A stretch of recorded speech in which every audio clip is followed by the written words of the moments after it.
Most Minnesota Vikings fans went to bed Tuesday thinking running back Adrian Peterson was a go to play this Sunday after sitting out Week 2. After all, this is what they heard just a day earlier. We believe he deserves to play while the legal process plays out. Maybe he should have added, unless we change our minds.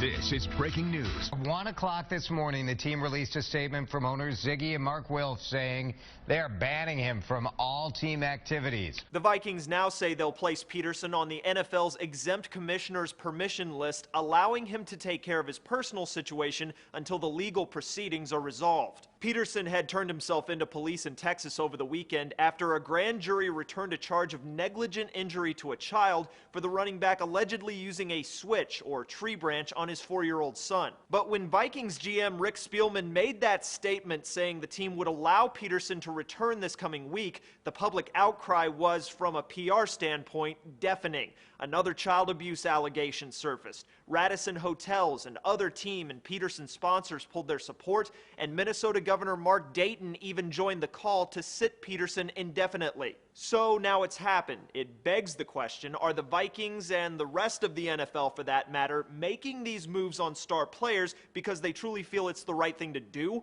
or because they're writing public opinion?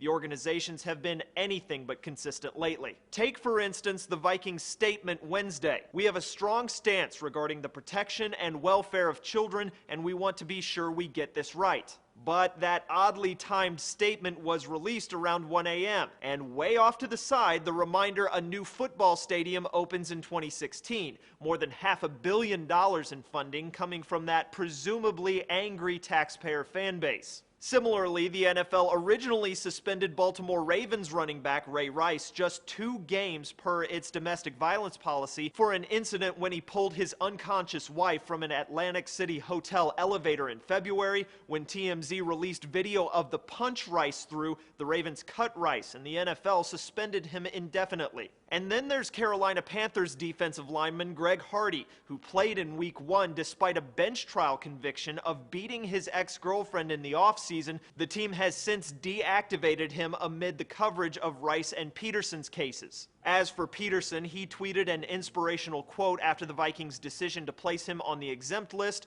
One of the last lines reads, "Don't allow any distractions to knock you off course." For Newsy, I'm Cliff Judy.